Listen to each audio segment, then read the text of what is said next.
This appears to be just a great pitching matchup between two very good staffs.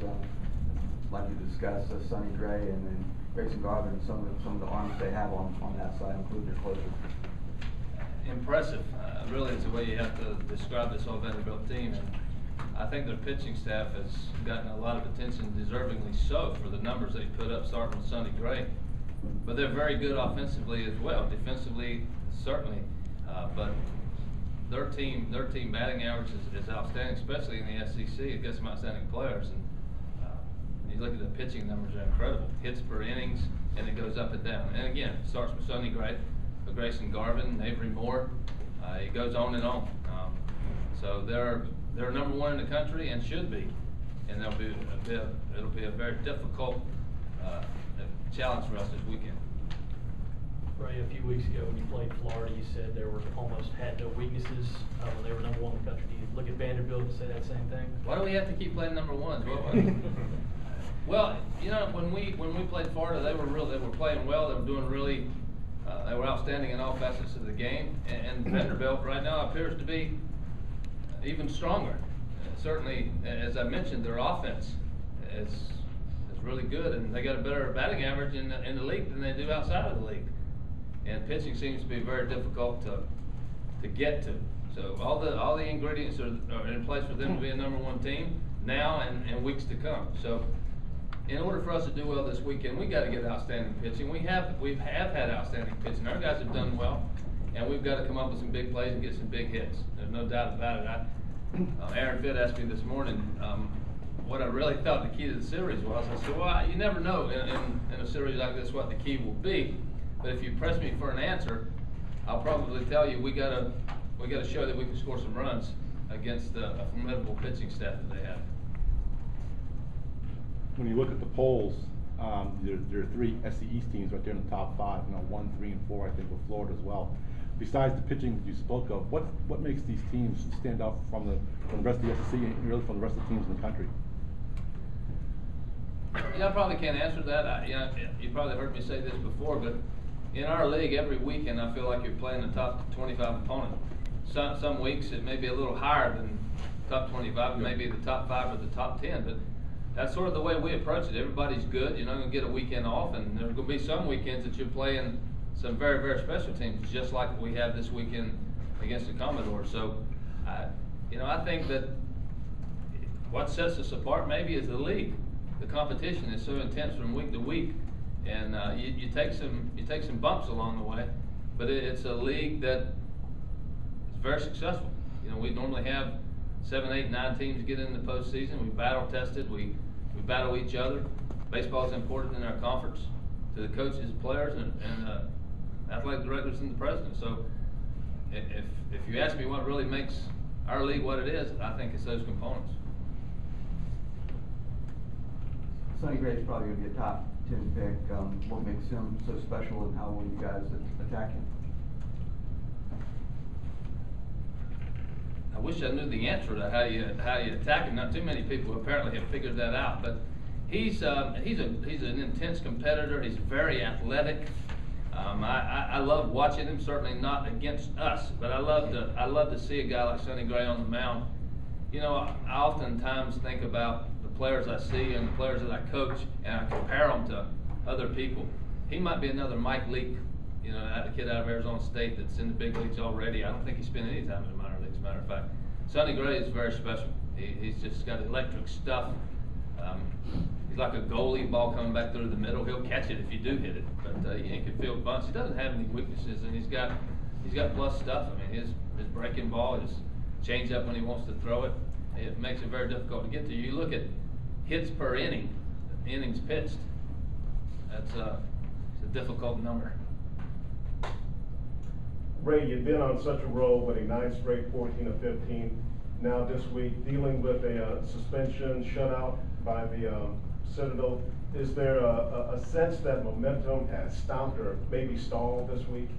No, I don't think that's the case at all. If it doesn't work out the way we want it to, it'll be because of the team that we're playing. But we played hard the other night, lost at the Citadel, did some things well. Obviously, we didn't push across runs when we had a couple of opportunities, but you know, baseball's a sport that no matter what happens, you're not going to win them all. And we lost the other night, and Citadel beat us, so we move on from that. But certainly the Jake Williams situation was a distraction, but it's not going to be a reason that we do poorly or anything like that. We're going to go out and be ready to play and do the best we can. Coach, kind of on that note, with the Jake Williams situation, I know he contributed to you this season already. How do you place him in the lineup, and what happens coming into Vanderbilt? Well, I'm not exactly sure right now. You know, we've got plenty of guys. We've used a few guys off the bench, and thank goodness Adam Matthews seems to be close to 100%. Jackie recovered rather quickly from his back situation. Robert Berry's DH's been in the outfield, been behind the plate. So, well, we got enough guys. We'll play our older guys, the veteran guys that have been in there the majority of the year. Ray, we talked about the bats before the beginning of the season. They might even be less productive than we might have thought. Well, how are you advising your hitters, especially the ones that are used to hitting it out of the ballpark a little bit more often? How are you telling them to change their approach? We talked about it a little bit yesterday after practice, and about the national average. I think is down like 25 points from a year ago, the team average. So that's kind of where we are, maybe not quite 25 points off the pace, but we're down a little bit. Our home runs are okay for us, but I think they're almost 50% down nationally. And we just talked about, you know, what I told him yesterday, you guys are still pretty good players. And it maybe not be reflected like it has been in the past because of the numbers. But you're still pretty good players, but it is what it is. You have to understand that and feel good about yourself, and let's try to be ready to go this weekend. It's all about perspective. What is the status of Morales this weekend? I'm sure he's going to play. He and I talked a little bit after the Tennessee game last Saturday.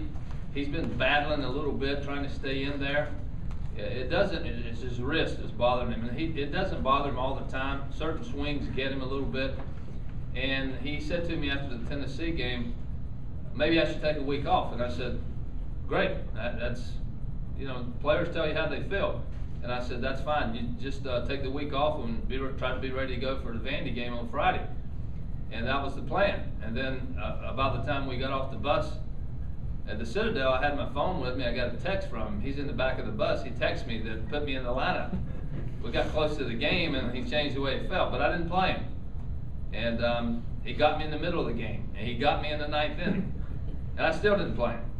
And he got mad. He got mad with me a little bit. He called me out yesterday at practice and let me know he wasn't happy with me. And so I told him that I cared about him in the long run, not the short run.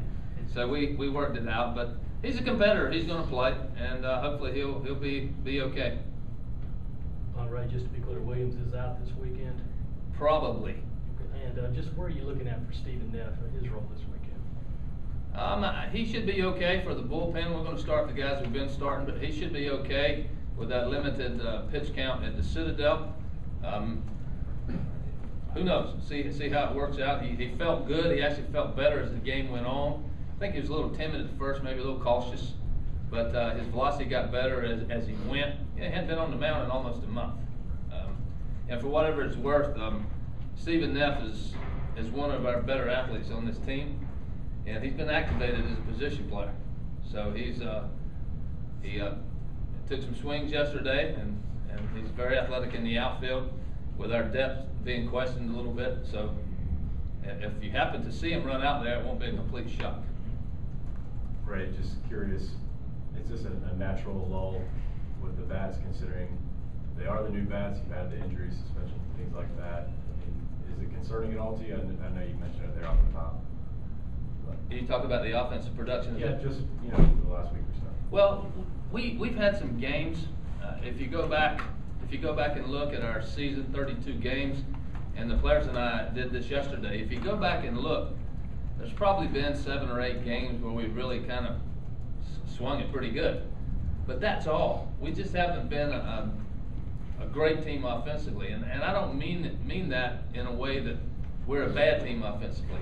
We've sort of been like the rest of the country, and in a lot of ways our average is a little bit better, but we just haven't been a run-scoring machine. We just haven't been. That's not the way we've been. We've won a lot of close games. We haven't scored a lot. Our pitching and defense has been good.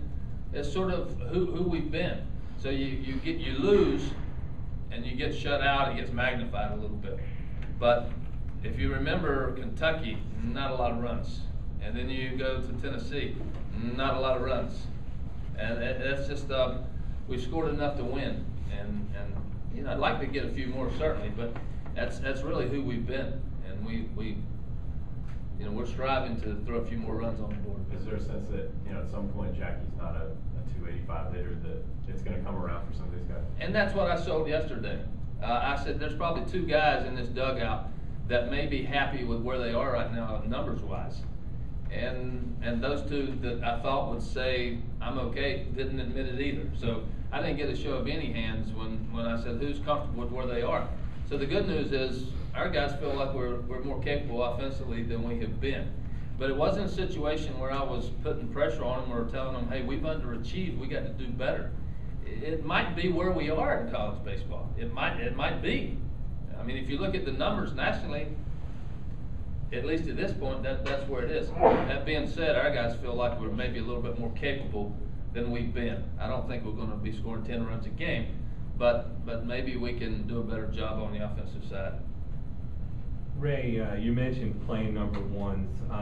Did you get a sense before Gainesville that your players were kind of jacked up for that challenge? And do you have that similar kind of sense with another number one highly regarded team coming in? Well, I think the good news is with our cast of characters, with our players, you know, we don't fear anyone. We respect everyone, but we don't fear anybody, and they have fun with it. And that's the good thing about having some older players. It's not going to be David and Goliath. You know, our guys think they should win.